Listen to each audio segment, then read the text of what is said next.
आज के सेशन को लेकर के। तो अब मैं जैसे ही आपको नाम बताऊंगा उनका, जो हमारे आज के गेस्ट हैं, तो आपका जो एक्साइटमेंट लेवल है वो और बढ़ जाएगा। ये बताने से पहले कि गेस्ट कौन है, मैं आपको थोड़ा सा बताता हूं YouTube के बारे में। YouTube में क्या है कि पूरे वर्ल्ड की अगर बात करी जाए तो करोड़ों चैनल्स हैं जो अलग अलग जॉनर्स में हैं, अलग अलग कैटेगरीज में हैं। उसमें से दो बड़ी कैटेगरीज हैं, मोटिवेशन और एजुकेशन।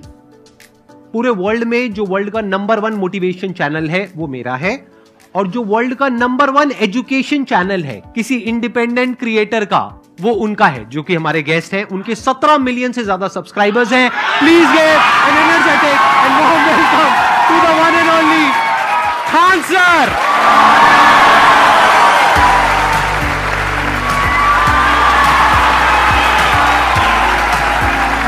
क्या हाल जी, कैसे हैं आप?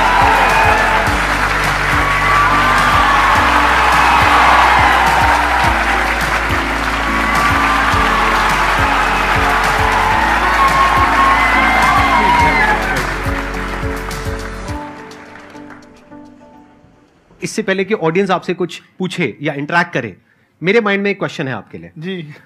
जो बच्चे हैं वो आपके इतने दीवाने क्यों हैं, इतने पागल क्यों हैं आपके पीछे? मतलब मेरे कमेंट सेक्शन में भरा पड़ा था, खान सर कब आएंगे, खान सर कब आएंगे। मतलब ऐसा क्या जादू कर दिया आपने बच्चों के ऊपर? ये सवाल हम आपसे भी पूछते हैं, हमारे पे भी इतना कमेंट आया, इतना मेरे तो ऑफिस में लोग चले आए कि सर कब जा रहे हैं। अच्छा। क्योंकि हम लोग का तो एग्जैक्ट है वही पढ़ाना है। हाँ। तो देखिए, हम लोग का मेन है कि बच्चों को जो जरूरत रहती है कि अगर लड़का पढ़ने आ रहा है ना, उसके मन में कोई डाउट ना रह जाए। हम उसको कहते हैं कि हम तुम्हें पढ़ा रहे हैं, दम है तो भूल के दिखाओ, याद करके नहीं।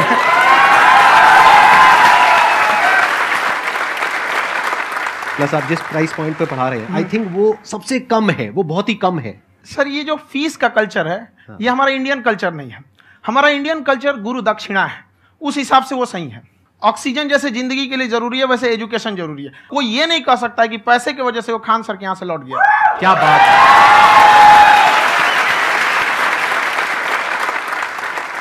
मैंने देखा कि आपका ये जो चैनल है कि ये पिछले 3 साल के अंदर अंदर ही ग्रो किया है। हमको जब चैनल शुरू हुआ तो एक दिन में हम 4-5 वीडियो बनाए। एक हमको कुछ आता, आज भी नहीं आता इतना, तो हम देख के कैमरा उमरा तो हम कंफ्यूज हो गए, बाप रे। तो हम एक ही दिन में वीडियो शूट किया, पढ़ाने वाला टॉपिक था हमको। उसके बाद कभी वीडियो नहीं, 6-7 वीडियो एक ही बार शूट कर लिए। और एक जो थे जिनका कैमरा वगैरह था, मेरे पास कैमरे भी नहीं थे उस टाइम, और कैमरा 35,000 का था, तो 6 महीना इसी में लग गया, जो 35,000 इसी में फंस जाएगा। तो उनके कैमरे से शूट किए, उन्होंने कोई चार्ज लिया, उसके बाद हम छोड़ ही दिए। लॉकडाउन लगा, तब हम कहें आप कैसे पढ़ाएंगे, वो तो 1 दिन 2 दिन करते करते अचानक लंबा हो गया। तब हमको याद आया कि ओहो, मेरा एक चैनल भी है वहाँ पे। तो उस समय उस पर लगभग 30,000 सब्सक्राइबर हो चुके थे। तो जैसे लॉकडाउन लगा तो उस पर पढ़ाना चालू किया, और पता नहीं क्या लोगों को पढ़ाई में इतना इंटरेस्ट आ गया कि आपका स्टाइल ऐसा है थोड़ा सा, आप आई थिंक पढ़ाई के साथ साथ में जो बीच बीच में आप थोड़ा बहुत छोड़ते रहते हैं ना, मतलब जो एंटरटेनमेंट चलता रहता है। ये बात हम देखिए, जब हम गुलाम थे ना, तो अंग्रेजों ने एक चाल चला था कि भारत को हम फिजिकली गुलाम रखेंगे 100-200 साल, मेंटली 1000 साल कर देंगे। उन्होंने पढ़ाई का मॉडल चेंज कर दिया। उन्होंने ऐसा डिजाइन किया कि ये टीचर की रिस्पॉन्सिबिलिटी है, वो पढ़ा के चला जाए। टीचर की रिस्पॉन्सिबिलिटी यहाँ खत्म नहीं हो जाती है। पढ़ाना तो कोई भी पढ़ा सकता है, टीचर की इससे बड़ी रिस्पॉन्सिबिलिटी होती है उसे समझाना। वो समझा कि नहीं समझा।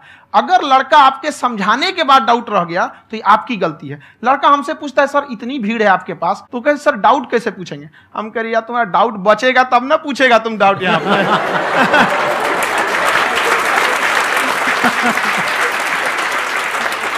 कॉन्फिडेंस नेक्स्ट लेवल है खान सर का, मानना पड़ेगा। और शायद यही वजह है इनकी जो ग्रोथ है उसका। किसी ने शायद सपने में भी नहीं सोचा होगा कि पिछले 2 साल के अंदर अंदर जो आपके चैनल की ग्रोथ हुई है, जैसे आप खुद ही बता रहे हैं कि लॉकडाउन के टाइम पे आपके 30,000 के करीब सब्सक्राइबर्स थे, आज की डेट में 17 मिलियन है। और मेरा एक क्वेश्चन और है, इससे पहले कि ऑडियंस में से आपसे कोई क्वेश्चन पूछे, कि कई बार आप ऐसे भी टॉपिक्स टच करते हैं जो थोड़े से कंट्रोवर्शियल हैं या थोड़े से सेंसिटिव हैं, जिसके ऊपर बात करने की हिम्मत आई थिंक बहुत ही कम लोगों में है।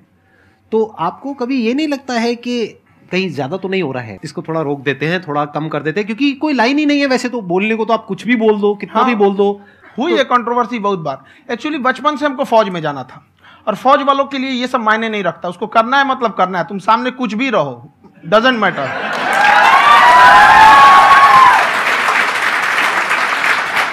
और मैंने YouTube पे देखा कुछ वीडियोस में कि आपका जो इंस्टीट्यूट है वहां पर आज से कुछ साल पहले कुछ बम गिरे थे। हाँ, कुछ गिरे थे, कुछ तो बहुत सॉलिड जगह गिरा था, फटा नहीं वो। मतलब आपके आसपास? हाँ, बम को भी पता है कि टीचर की इज्जत किया जाता है। क्या बात है, क्या बात है। मैं समझ पा रहा हूं कि ये आपके अंदर जो एटीट्यूड है ये कहां से आ रहा है, क्योंकि आप बचपन से ही फौज में जाना चाहते थे, तो आप जंग के मैदान में ही खड़े हैं एक तरीके से। बस फर्क ये है कि आपके हाथ में कलम है, हथियार ना हो करके। हथियार से एक आदमी की जान जा सकती है, हाँ। कलम से बहुत ताकत होता है। शिक्षा एक ऐसा हथियार है ना, हर कुरीतियों से लड़ सकता है, हर तरह की समस्याओं से। और ये एक ऐसा हथियार है, मेटल डिटेक्टर में भी नहीं पकड़ाता है।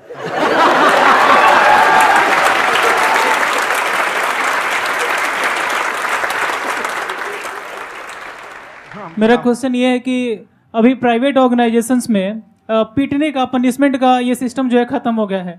हम आपके वीडियो में देखे हैं सर कि आप एक बड़ा सा रोल रखे रहते हैं, पुलिस वाला लाठी है वो, पुलिस वाला लाठी है, और स्टेज पे बुला के बच्चों को उसी से धुनाई शुरू कर देते हैं मस्त एकदम से, है ना। तो सर मतलब कि बच्चे मतलब कि डरते नहीं है आपसे, और इस तरीके से कैसे कनेक्टेड हैं आपसे, है ना। और एक और क्वेश्चन सर, यूपीएससी का जो आप अपना बैच स्टार्ट करने वाले हैं, ठीक है, उसके बारे में बताइए सर, क्योंकि मुझे मतलब कुछ इशू करना है सर, ठीक है। और संदीप सर को देख लिए, मेरा तो वैसे ही हो जाना है।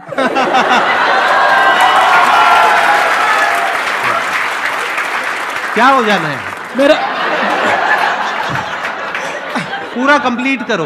I'll be an IAS officer next year because I have seen you, sir. My day is like complete, sir. All the best. Thank you so much, sir. Thank you. पूरा बोला करो। Thank you. देखिए, लड़कों को जहां तक पीटने की बात है, जब पढ़ाने की बात आएगी तो उसको हम पूरे बेहतरीन ढंग से पढ़ाएंगे। लेकिन जब सजा देने की बात आएगी ना, तो वो भी बेहतरीन ढंग से होगा। ऐसा थोड़ी होगा कि बस एक ही चीज बेहतरीन ढंग से होगा। और डर का होना बहुत जरूरी है। ये डर भी अपने आप में एक मोटिवेशन है, क्योंकि जब आपके अंदर एक थोड़ा सा डर रहे ना, तो डर के भागिए मत। एक ऐसा डर जिसको आप लगे कि नहीं नहीं थोड़ा सा और करने की जरूरत है, फिर तो ये हम इसको क्रॉस कर जाएंगे यहाँ पर। तो लड़कों के अंदर ये डर बनाना भी जरूरी रहता है। और रही बात यूपीएससी वाले की, जो आपने बोला, बहुत सारे लड़के वेट कर रहे हैं यूपीएससी की, क्योंकि 2-2.5 लाख फीस सारे लोग एफोर्ड नहीं कर सकते।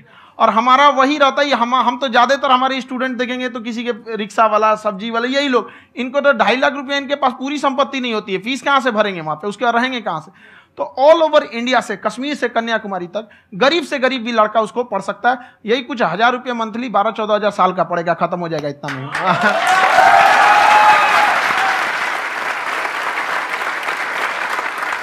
ये जो डंडे वाली बात इन्होंने कही, ये सच है? मतलब आप सच में एक डंडा रखते हो? पुलिस का ही है वो। और मारते हो? हाँ, कि मतलब अगर कोई लड़की छेड़ता है या ऐसा कोई भी उल्टा पुल्टा काम पढ़ाई करता लिखाई है, कुछ भी गलती करेंगे तो पिटाएंगे वो यहाँ पे, कैमरे पे, ऑन कैमरा, जैसा भी रहे, कुछ भी पिटाना तो उनको फिक्स है। एक तो कोई मतलब विधायक जी थे, उनके लड़का को पीट दिए, तो चला दल बल लेके अपना वहां पे। उसने घर पे नहीं बताया था कि सर ने पीटा है, बस बोल दिया कोचिंग में पीटा है। बाद में पता चला हम पीटे हैं, तो उसके पिताजी मेरे सामने और पीटे।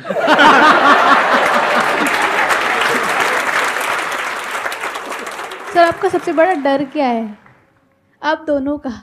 फौजी को डरे नहीं लगता है, बाकी अफसर से पूछिए।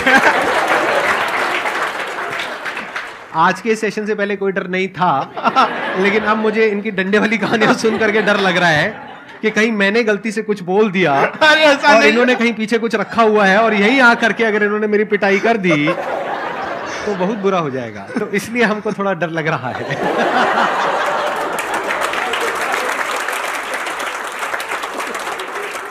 आपकी डेली कितने घंटे क्लासेस होती हैं? 6-7 घंटे। अभी भी खुद ही करते हो आप? हाँ, हमारे स्टाफ परेशान रहते हैं। हम 1:30-2 बजे सोते हैं, सुबह 6 बजे उठ जाते हैं, परेशान रहते हैं। यार इतना क्यों करते हो, है ना?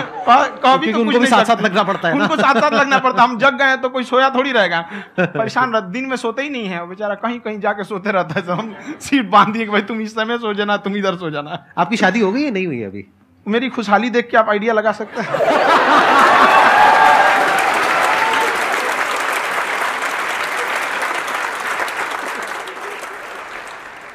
First of all I would like to say sir thank you so much to you and to your team कि आपने मुझे यहाँ आने का मौका दिया।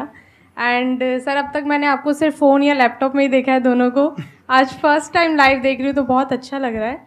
तो मेरा क्वेश्चन ये है सर आपसे, जब हम लाइफ में कोई डिसीज़न लेते हैं कि हमें ये पर्टिकुलर चीज़ करनी है और क्योंकि हम डिसीजन लेते हैं तो हमारी आदत है कि पहले हम 4 लोगों से पूछते हैं कि तू बता तेरी क्या राय है, तू बता तेरी क्या राय है। तो उनमें से अगर कोई हमें कह देता है कि ये बेकार डिसीजन है मत कर, तो हमारा माइंड कहीं ना कहीं डाइवर्ट होने लगता है और उसकी वजह से हम अपना डिसीजन चेंज कर देते हैं। तो मेरा क्वेश्चन ये है कि कैसे हम अपने डिसीजन पे स्टिक रहे, कैसे हम जो दूसरे के ओपिनियन है उनको अफेक्ट ना होने दें अपने ऊपर। दूसरे से सलाह लेने से पहले एक बार खुद उस पर रिसर्च कर लेना चाहिए, ताकि आप सामने वाला क्या सलाह दे रहा है आपको समझ में आना चाहिए। यहाँ पर ऐसा नहीं है कि कई बार ऐसे होते हैं कि दूसरे वाले को एक्सपीरियंस होता है, तो अगर आपको पहले से आइडिया है, उसके बारे में आप बेहतरीन ढंग से रिसर्च किए हैं कि क्या इसमें प्लस पॉइंट है क्या निगेटिव है, उसके बाद आप किसी से सलाह लेने जाइए। ये नहीं कि मन में आया सीधे बताओ गड़बड़ा जाएगा। तो वहाँ पे पहले आपको R&D करना पड़ता है, समझ में आया कि नहीं। और जिंदगी हो या गाड़ी, जीतेगा वही जो टाइम पे गियर चेंज कर रहा है। तो डिसीजन चेंज करना बहुत ज्यादा गलत नहीं है। इन्होंने बहुत अच्छी बात कही है और मैं इसी बात में थोड़ा सा और ऐड ऑन करूंगा कि ये जो आपने कहा ना कि अपने डिसीजन पे स्टिक कैसे रहें, ये कोई अच्छी क्वालिटी नहीं है, क्योंकि टाइम टू टाइम आपको अपने डिसीजंस को चेंज करना होता है। जैसे आपने 4 लोगों से डिस्कस किया, कोई इंसान कुछ पॉजिटिव बोल रहा है, कोई नेगेटिव बोल रहा है, उससे फर्क नहीं पड़ना चाहिए। डिपेंड ये करता है कि वो जो बोल रहा है उसका बेसिस क्या है, क्या वो किसी नॉलेज या एक्सपीरियंस के बेस पे बोल रहा है या ऐसे ही कुछ भी बोल रहा है। ऐसे ही बोल रहा है तो फिर उसकी बात पे ध्यान क्यों दे रहे हो। अगर किसी नॉलेज या एक्सपीरियंस के बेस पे बोल रहा है, फिर चाहे वो पॉजिटिव बोल रहा है चाहे नेगेटिव बोल रहा है, दोनों ही मायने रखता है। उसके बाद में रिसर्च करनी है और फिर रिसर्च करने के बाद में फाइनल डिसीजन अपना खुद का होना चाहिए। अब वो डिसीजन उससे अलग भी हो सकता है जो आपने पहले लिया था, और वो सेम भी हो सकता है। सर मेरा क्वेश्चन दोनों से है आपसे, how to deal procrastination and laziness. हमारा ब्रेन है ना, ये बहुत आलसी टाइप का, इसको आराम खोजना पसंद है। अब थोड़ा सा भी अब इसको आराम की ओर लेके चले गए ना तो फिर उधर ही रहेगा। आप सोचेंगे 10 मिनट आराम कर लेते हैं ना, तो 10 मिनट 2 घंटा बना देगा। उसको टॉर्चर कीजिए, चल 10 मिनट बाद में। उसको आप उस पर हावी में, वो कह रहा है कि हमको आराम चाहिए, आपको हाँ आराम मिलेगा, पहले काम फिर मिलेगा आराम। तो आप उसके हिसाब से मत चल। आपका मन कर रहा है थोड़ा सा देख लेते हैं, कोई नोटिफिकेशन आया, आप कोई काम कर रहे हैं, क्यों पहले काम कर लीजिए, बाद में देखिएगा ना नोटिफिकेशन। आप हावी मत होने दीजिए यहाँ पे। अगर आप 5 मिनट भी थोड़ा सा लूज पड़े ना, थोड़ा सा कमर सीधा कर लेते हैं, वो 2 घंटा बर्बाद कर दिया आपको। हावी मत होने दीजिएगा उसको अपने ऊपर। प्रोक्रेस्टिनेशन को तोड़ने का एक ही तरीका है, सबसे छोटे लेवल पे ले जा करके उस गोल को तोड़ दो। यानी वो गोल बहुत बड़ा है, उसको ब्रेक डाउन करो, उसके सबसे पहले स्टेप पे आ जाओ कि उसको अचीव करने का सबसे पहला स्टेप क्या है। जैसे गाड़ी चलाना सीखना है, उसका सबसे पहला स्टेप क्या है। अगर घर में कोई नहीं है सिखाने वाला या सिखाने वाली, तो बाहर जा करके जो गाड़ी का ड्राइविंग स्कूल है उधर जा करके पैसे दे दो। अब फंस गए ना तो फंसा दो अपने आप को। दिमाग ये लगाओ कि अपने आप को कैसे फंसाया जाए। जब हम फंस जाते हैं ना तो फिर हमको वो काम करना ही पड़ता है। Then there is no looking back. जब तक आप सोच रहे हो तब तक सोच रहे हो, उसको बोलते हैं पैरालिसिस ऑफ एनालिसिस, कि आप सोचते चले जा रहे हो अपने माइंड में, मैं ये करूंगा वो करूंगा वो करूंगा वो करूंगा, और प्रोक्रेस्टिनेट हो रहा है, वो चीज टलती चली जा रही है। तो उसको छोटे से छोटे लेवल पे ब्रेक डाउन करके उसको कर दो, दैट इज नंबर 1। और जैसे ही करना शुरू करते हो, कोशिश करो कि उसको जब तक कि आप सही से नहीं कर लेते हो उसको छोड़ना नहीं है, तो आपकी लेजीनेस भी खत्म हो जाएगी। कई लोगों को तो हमने देखा जो सप्ताह में कुछ भी नहीं करता, वो भी संडे को आराम कर रहा है।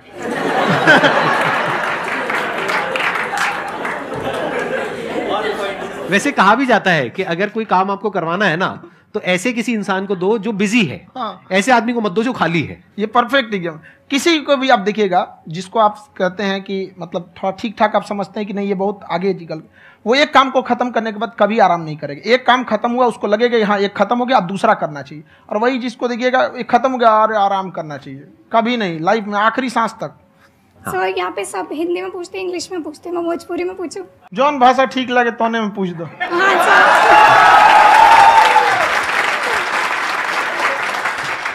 सर ये पूछे के चाहते नहीं कि जैसे हमने के पढ़ाई करी नहीं सर, तो कभी कभी डेली टारगेट्स जो होला वो कंप्लीट ना होला।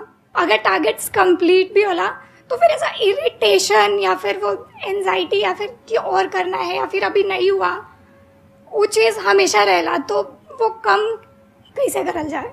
देखिए टारगेट्स को ना हम लोग को एक अपने हिसाब से पहले फिट करना चाहिए। ऐसा नहीं कि दूसरे किसी इंसान को देख के हम टारगेट फिट कर ले। कोई लड़का 8 घंटा पढ़ रहा है, कोई पहली बार अभी पढ़ना ही चालू किया, उसको देख के 8 घंटा पढ़ेगा तो पढ़ाइए छोड़ देगा।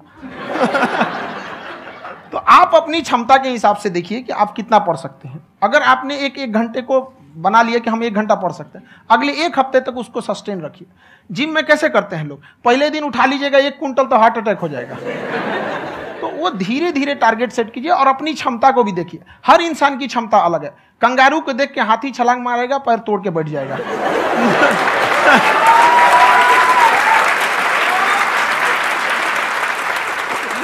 अब संदीप सर का मोटिवेशन देख के इसका मतलब क्या कि ट्रेन के आगे खड़ा हो जाएंगे, ढकेल देंगे तुमको। हालांकि ऐसा कर देते हैं, लेकिन ऐसा करिएगा लोग नहीं, क्षमता पता होना चाहिए। आपके अंदर एंजाइटी हो रही है कि मैंने कर तो लिया है। आप ये नहीं कह रहे कि मैंने कुछ भी नहीं किया है फिर मेरे को एंजाइटी हो रही है। आप ये कह रहे हो मैंने काफी कुछ कर लिया है फिर भी एंजाइटी हो रही है कि कहीं कुछ छूट तो नहीं गया है। तो बेसिकली आपको ये देखना है कि अगर आपके अंदर ये एंजाइटी हो रही है, that means you are a very good student. आप एक अच्छे स्टूडेंट हो। क्यों? क्योंकि बहुत सारे स्टूडेंट्स तो ऐसे हैं उनको पढ़ने के नाम से एंजाइटी होती है।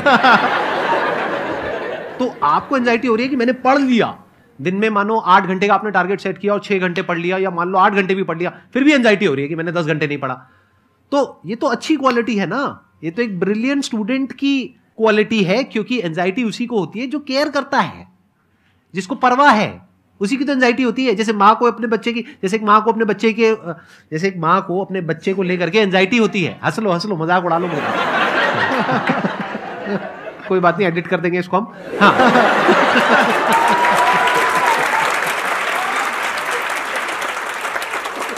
जैसे एक माँ है, उसको अपने बच्चे को लेकर के एंजाइटी होती है, थोड़ी सी भी तबीयत खराब हो जाए उसको एंजाइटी होती है, चाहे बच्चा ठीक भी है, डॉक्टर को नहीं होती है। क्यों? क्योंकि माँ को उस बच्चे से प्यार है। तो दैट मीन्स कि आप अपनी पढ़ाई को लेकर के सीरियस हो, इस वजह से आपके अंदर एंजाइटी हो रही है, विच इज नॉर्मल।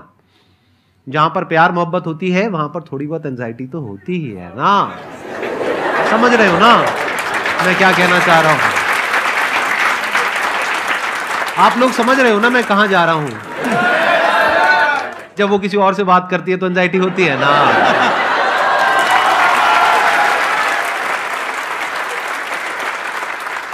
सर, आपकी स्टोरी हमने सुनी थी, तो एक टाइम आया था जब आप गंगा किनारे जाके बैठ गए थे।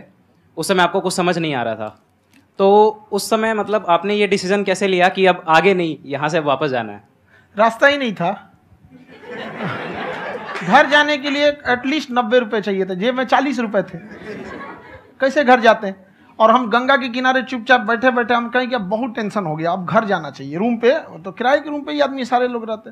गए वहाँ पे तो रूम लॉक हो गया था। तुम खटखटाए तो ऊपर से गुस्सा से बोले जो ऑनर थे, क्या टाइम हो गया है? तुम कहे 9-10 बज रहा होगा। घड़ी देखिए तो 2 बज रहा था रात का, 2-2:30 बज गया था वहाँ। टेंशन में आप तो होता है, कई बार ऐसा समय आएगा कि लगेगा जैसे अब कुछ नहीं हो सकता है। तो इससे घबराना नहीं है। कभी कभी गुच्छे की आखिरी चाबी भी ताला खोल देती है।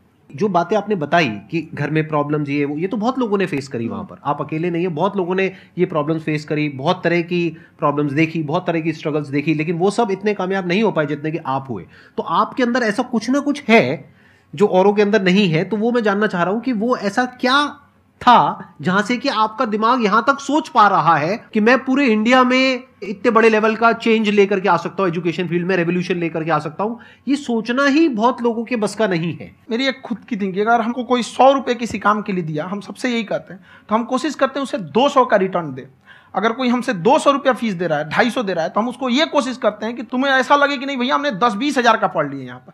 वो ईमानदारी से कभी कमी नहीं। और हमेशा अगर हम प्रॉमिस X का करते हैं तो डिलीवर 4X करना चाहते हैं। ध्यान से सुनना और ध्यान से समझना इस फर्क को। अगर आप समझ पाए तो बहुत आगे जाओगे लाइफ में। एक वो होते हैं जो ये सोचते हैं कि हमें सब कुछ मिल जाए, हमें कुछ भी करना ना पड़े। दूसरी कैटेगरी होती है लोगों की जिनको जितना मिलता है उसमें भी चोरी चकारी करते हैं या कोशिश करते हैं कि उससे कम दे सामने वाले को जितना कि हमें मिल रहा है। तीसरी कैटेगरी होती है लोगों की जो इनके जैसे लोग होते हैं।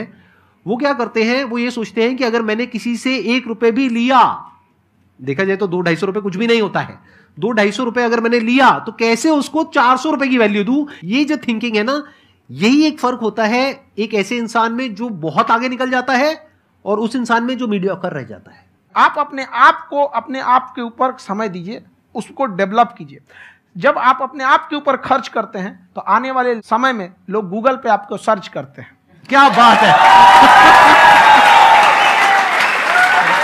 सर, ये आपने अभी बनाया है या ये कोई पुराना आपका वो है? बनते रहता है, इसे फ्लो में बन जाता है।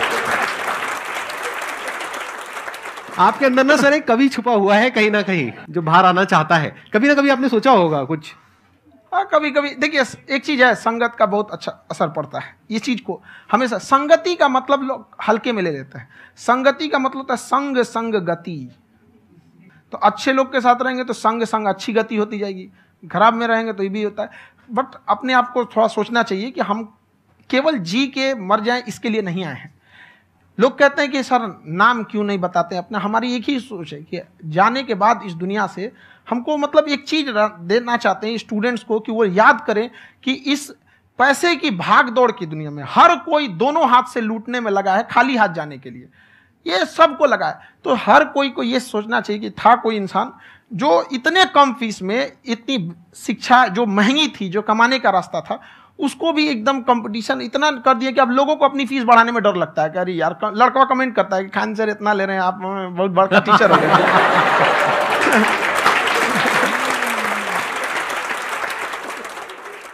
खान सर की एक क्लिप है, ये समय और समझदारी में बहुत फर्क होता है।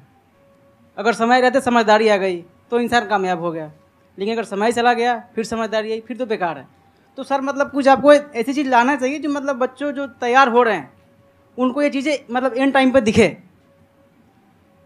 समझ रहे हैं आप मेरी बात? नहीं समझ?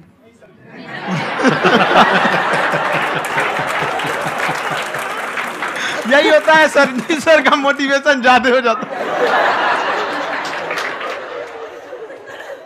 जब आप स्ट्रगलिंग फेज में हैं तो कम से कम चीजों को अपने ऊपर खर्च कीजिए, ज्यादा से ज्यादा सीखने में खर्च कीजिए। अगर आपको राजा बनने का शौक है तो गुलाम की तरह मेहनत करना सीखिए, तब राजा बनेंगे।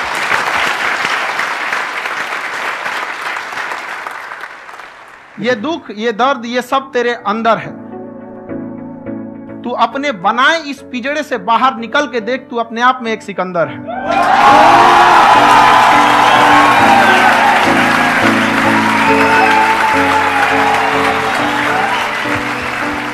Thank you so much sir for coming. बहुत मजा आया मेरे को आपके साथ में इंटरेक्ट करके। आई एम श्योर आप लोगों को भी बहुत मजा आया होगा।